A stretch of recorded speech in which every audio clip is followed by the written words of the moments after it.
दूसरा यूहन्ना, यीशु मसीह देह में होकर आया। इसमें हम देखेंगे प्रेम और सत्य में चलो।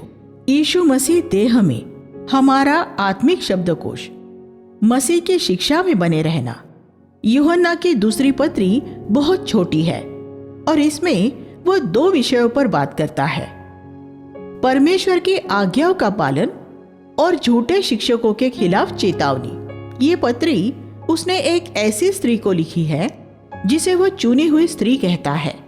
वो शायद कोई ईश्वर भक्त विधवा थी जिसके बच्चे भी परमेश्वर का भय मानने वाले थे, लेकिन यह संभावना भी है कि वो कोई कलीसिया थी, क्योंकि उसने यहाँ कुछ ऐसी बातें लिखी है जिन पर सभी कलीसियाओं को ध्यान देने की जरूरत है। 1:4 में यूहन्ना कहता है, मुझे तेरे कुछ बालकों को देखकर बड़ा आनंद हुआ है कि वे उस आज्ञानुसार जो हमें पिता से मिली है सत्य पर चलते हैं।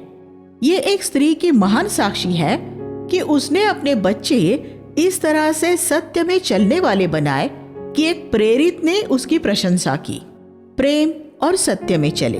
1:5 में यूहन्ना फिर से अपने सबसे प्रिय प्रबोधन पर लौटते हुए कहता है, हम आपस में एक दूसरे से प्रेम करें। ध्यान दें कि किस प्रकार ये विषय वस्तु यूहन्ना के सारे लेखनों में से प्रकट होती है।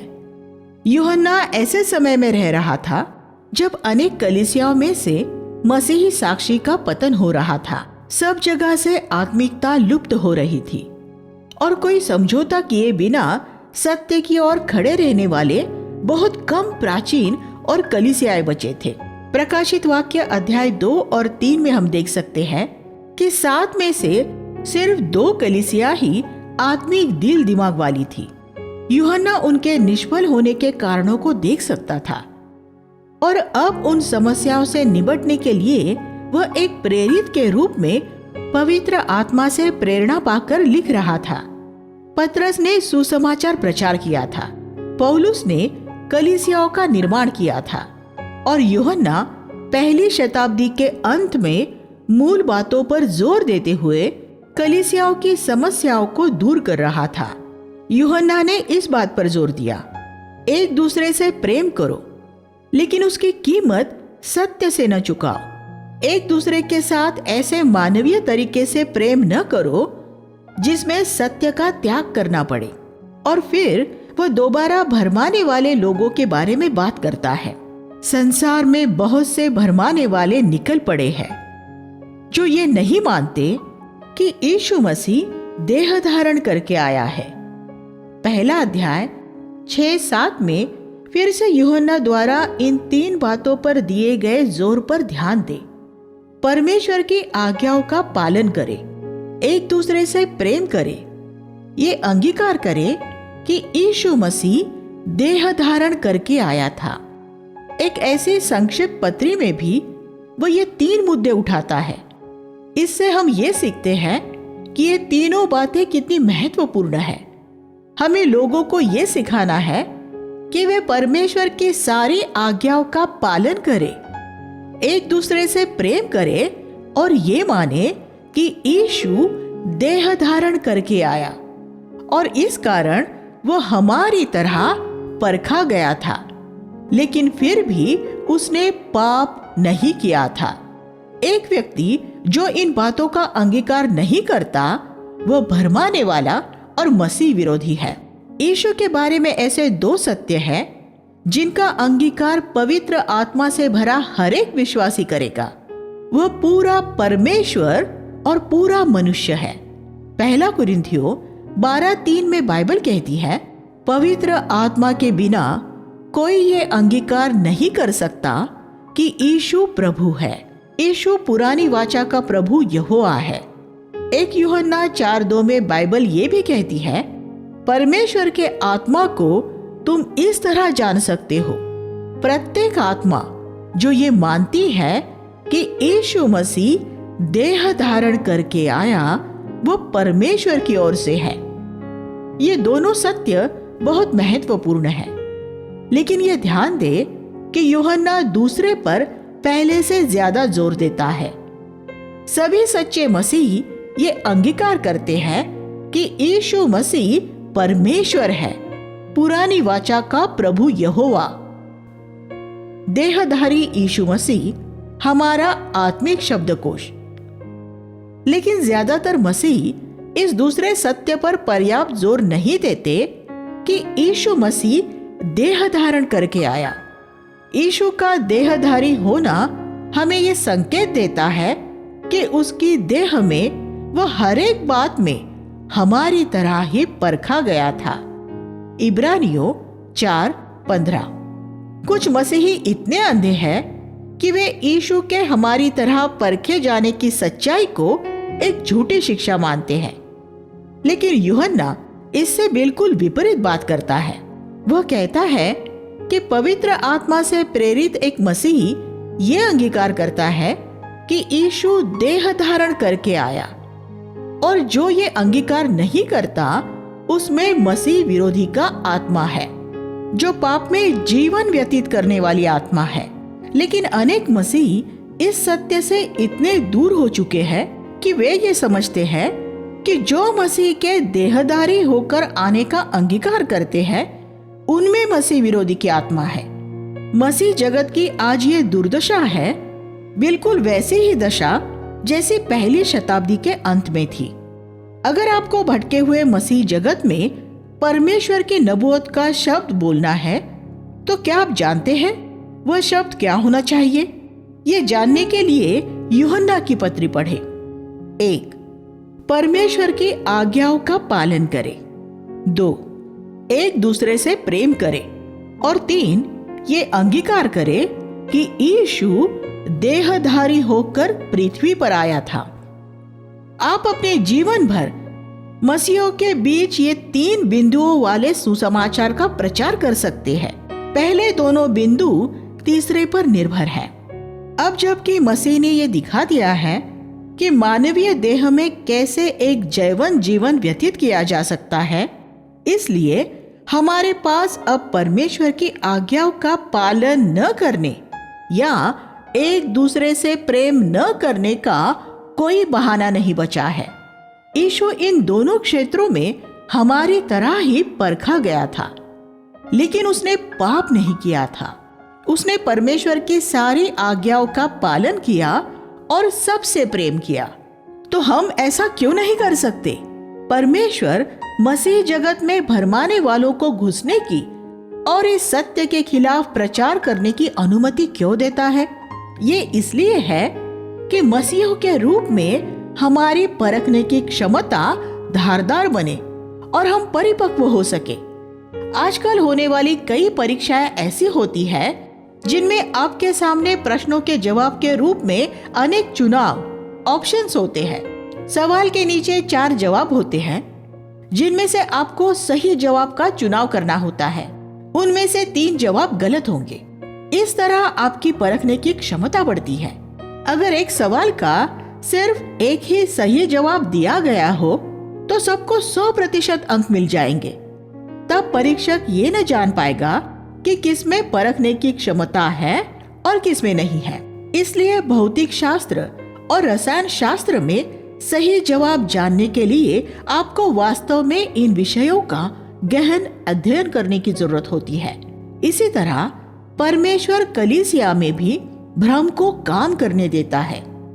मसीह जगत में किसी भी विषय के बारे में 100 अलग अलग शिक्षाएं दी जाती है। उनमें से सिर्फ एक ही सही होती है, बाकी सभी 99 शिक्षाएं झूठी होती है। प्रभु कहता है जो सही है उसे चुनो। 99 में से कुछ शिक्षाएं सही लगेगी, लेकिन सही परख करने वाला ही ये जान पाएगा कि वे झूठी है। जैसा कि हम दूसरा थिस्सलुनीकियों 2:10 और 11 में पढ़ते हैं, सत्य से प्रेम करने वाले धोखा नहीं खाएंगे। अगर आपने ये देख लिया है कि यीशु देहधारी हुआ और इस बात का आपसे क्या संबंध है, तो आप धोखा नहीं खाएंगे। मैं स्वयं ये देख लेने द्वारा ही व्यक्तिगत रूप में बहुत सी भरमाने वाली बातों से बचा रहा हूँ। मैं आपको एक उदाहरण देना चाहता हूँ। आजकल ऐसे बहुत से प्रचारक हैं जो ये दावा करते हैं कि उनके पास बीमारों को चंगा करने का अलौकिक वरदान है। हम ये कैसे जान सकते हैं कि एक प्रचारक का चंगा करने का तरीका परमेश्वर की ओर से है या नहीं? हमें उसके व्यक्तिगत जीवन के बारे में शायद ज्यादा कुछ मालूम ना हो, लेकिन हमें पवित्र शास्त्र के ज्यादा वचनों से उसे परखने की जरूरत नहीं है। वह सिर्फ एक ही वचन से परखा जा सकता है। यीशु देह धारण करके आया। यीशु ने अपने देह में रहने के दिनों में हजारों लोगों को चंगा किया था। उस प्रचारक की और उसके तरीकों की तुलना देहधारी यीशु से करें, आप फौरन जान लेंगे कि वो परमेश्वर की ओर से है या नहीं। उदाहरण के तौर पर, अगर उसकी दिलचस्पी सभा में पैसा इकट्ठा करने में है, तो क्या वो परमेश्वर की ओर से है या वह एक धोखेबाज है? अपने आप से यह सवाल पूछे। जब यीशु देह में था, तब क्या उसकी दिलचस्पी स्वयं उसके लिए या उसकी सेवकाई के लिए लोगों से पैसा इकट्ठा करने में थी? कभी नहीं। तब हम तुरंत जान लेते हैं कि वह प्रचारक धोखेबाज है। फिर चाहे वह कितने भी अद्भुत सत्यों का प्रचार कर रहा हो, और चाहे उसकी सभा में एक दो लोग चंगे भी क्यों न हो गए हो। और एक ऐसा प्रचारक है जो यह प्रचार करता है, अगर आप वास्तव में विश्वास करते हैं तो आप आर्थिक रूप में समृद्ध होंगे। और वह पुरानी वाचा में से व्यवस्था विवरण 28:11 जैसी किसी प्रतिज्ञा का उल्लेख कर देगा। यीशु को भी व्यवस्था विवरण 28:11 मालूम था, लेकिन क्या यीशु ने अपने शिष्यों को उस पद में से कभी आर्थिक समृद्धि की शिक्षा दी थी? इसका जवाब है नहीं। तब आप फौरन ये परख लेंगे कि यह प्रचारक भी एक धोखेबाज है। जब आप एक बार ये देख लेंगे कि यीशु देहधारी हुआ था, तो संसार का कोई धोखेबाज आपको धोखा न दे सकेगा। यीशु देहधारी हुआ हमारी डिक्शनरी, हमारा आत्मिक शब्दकोश बन जाना चाहिए। इससे मैं क्या कहना चाहता हूँ, जब हमें अंग्रेजी भाषा के किसी शब्द का अर्थ मालूम न हो और हम शब्दकोश लेकर उस शब्द का अर्थ ढूंढते हैं, हमारी समझ के अनुसार उस शब्द का अर्थ कुछ और हो सकता है, लेकिन हम ये स्वीकार करते हैं कि शब्दकोश में, डिक्शनरी में दिया गया अर्थ हमेशा सही होता है। यही सिद्धांत हम मसीह जीवन में भी लागू कर सकते हैं। जैसे आज हम पवित्र आत्मा के सामर्थ के नाम में बहुत कुछ होता हुआ देख रहे हैं। हम ये नहीं जानते कि क्या सही है और क्या गलत है। तब हमें आत्मिक शब्दकोश में देखना चाहिए, देहधारी वचन यीशु में देखकर परखना चाहिए। चारों सुसमाचारों में हम यीशु के देहधारण के दिनों में उसके कामों को देखते हैं और उसकी बातों को सुनते हैं। इसलिए अगर आज हम लोगों को जमीन पर गिरते हुए या हंसते हुए, शेरों की तरह दहाड़ते हुए या कुत्तों की तरह भौंकते हुए और ये कहते हुए सुनते हैं कि ये पवित्र आत्मा का प्रकटीकरण है, तो हमें उलझन में नहीं पड़ना चाहिए। देहधारी यीशु को देखे, क्या उसने कभी जमीन पर गिरकर अपने पैर हवा में फटकारे थे, या वो जोर जोर से हंसा था, शेर की तरह दहाड़ा था इत्यादि। अब हम ये जान लेते हैं कि वे सारे प्रकटीकरण पवित्र आत्मा के नहीं हैं। इन सब बातों की परख करने के लिए हमें पूरी बाइबल जानना जरूरी नहीं है। पहले शताब्दी में ज्यादातर मसीहों के पास बाइबल ही नहीं थी, लेकिन जो पवित्र आत्मा से भरे हुए थे, उन पर पवित्र आत्मा ने यीशु को प्रकट किया था। इसलिए वे बड़ी आसानी से झूठी शिक्षाओं को परख सकते थे। मसीह की शिक्षाओं में बने रहना। 1:8 में यूहन्ना हमें चेतावनी देता है, अपने प्रति सावधान रहो। आज मसीह जगत में फैली इन भरमाने वाली बातों द्वारा भटक जाने के प्रति सावधान रहे कि आप अपना पूरा प्रतिफल न खो दे। प्रभु की कृपा से मैंने भारत में प्रभु की 50 साल से ज्यादा सेवा की है और प्रभु ने कलीसियाओं की स्थापना की है, और मैं बेझिझक कह सकता हूँ कि जिस सत्य ने इतने सालों तक मेरी अगुवाई की है और मुझे बचा कर रखा है, वह यही है कि यीशु देहधारी होकर आया और मेरी ही तरह परखा गया लेकिन फिर भी वह निर्दोष निकला। यीशु की ओर देखें और उसके उदाहरण का अनुसरण करें, फिर आप धोखा नहीं खाएंगे। आपको भरमाने वाले प्रचारकों की आलोचना या न्याय करने की जरूरत नहीं है। उन्हें उनके हाल पर छोड़ दें। परमेश्वर उनमें से हर एक का एक दिन न्याय करेगा। वे अंधे लोगों के अंधे अगुए हैं और वे और उनके पीछे चलने वाले दोनों ही आखिर गड्ढे में गिरेंगे। इसलिए उनका न्याय न करें और उनके पीछे न चले। 1:9 में भी यूहन्ना हमें चेतावनी देता है, जो बहुत दूर तक भटक जाता है और मसीह की शिक्षा में बना नहीं रहता, ये उन लोगों के बारे में है जो इस विषय में यीशु द्वारा सिखाई गई बातों में और परमेश्वर के वचन में दी गई बातों से आगे निकल जाते हैं। ये इसका एक उदाहरण है। बाइबल ये कहती है कि यीशु पापमय शरीर में नहीं, बल्कि सिर्फ पापमय शरीर की समानता में आया था। रोमियो 8:3। लेकिन कुछ मूर्ख मसीही इस शिक्षा के प्रति एक झूठे उत्साह से भरकर बहुत दूर तक भटक जाते हैं और ये कहने लगते हैं कि अगर यीशु उसकी देह में हमारे ही समान परखा गया था, तो जरूर उसकी देह में भी पाप में लालसाएं रही होगी। मनोवैज्ञानिकों की तरह वे यीशु के भीतरी जीवन का विश्लेषण करने लगते हैं, जो हम में से कोई नहीं कर सकता, और इस तरह वे झूठी बातें सिखाते हैं। वे बेतशेमेश के उन लोगों की तरह होते हैं जिन्होंने वाचा के संदूक के भीतर झांका था, और परमेश्वर ने उनमें से कुछ लोगों को इसलिए मार डाला था क्योंकि उन्होंने उसके भय योग्य सम्मान उसे नहीं दिया था। 1 शमूएल 6:19।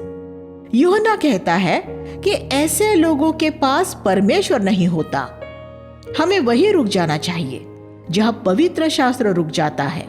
गुप्त बातें हमारे परमेश्वर के वश में है, लेकिन जो बातें हम पर प्रकट हुई है वे सदा के लिए हमारे तथा हमारे वंशजों के लिए है। व्यवस्था विवरण 29:29। जो बातें स्पष्ट रूप में प्रकट हो चुकी है, हमें बस वही रुक जाना चाहिए और मूर्खतापूर्ण अटकलें लगाते हुए उनसे भटककर दूर नहीं निकल जाना चाहिए। अति आत्मिक होने के खतरे के प्रति सावधान रहे। 1:10 और 11 में यूहन्ना कहता है, अगर कोई तुम्हारे पास आए और यही शिक्षा न दे, तो न तो उसे अपने घर में आने देना और न ही उसका अभिवादन करना, क्योंकि जो ऐसे मनुष्य का अभिवादन करता है वह ऐसे मनुष्य के कुकर्मों में सहभागी होता है। प्रेम का प्रेरित झूठे नबियों के खिलाफ बड़ी दृढ़ता से बोला है। यहोवा विटनेस पंथ के लोग खुलेआम ये घोषणा करते हैं कि यीशु मसीह परमेश्वर नहीं, एक सृजी हुई रचना है। वे दो करके अनेक देशों में घर घर जाते हैं और लोगों को भरमाते हैं। यूहन्ना कहता है कि हमें ऐसे लोगों को अपने घर में नहीं आने देना चाहिए और उन्हें प्रभु तुम्हें आशीष दे भी नहीं कहना चाहिए, क्योंकि परमेश्वर ऐसे लोगों को आशीष नहीं दे सकता जो प्रभु यीशु का अपमान करते हैं। जो भी ऐसे लोगों को अभिवादन करता है वह उनके बुरे कामों में शामिल हो जाता है। इसलिए ये न सोचे कि ऐसे धोखेबाजों का अतिथि सत्कार करना उनके प्रति मसीह प्रेम दर्शाना है। ऐसे समयों में जबकि भरमाने वाली सामर्थ काम कर रही है, प्रभु के प्रति विश्वास योग्य बने रहे।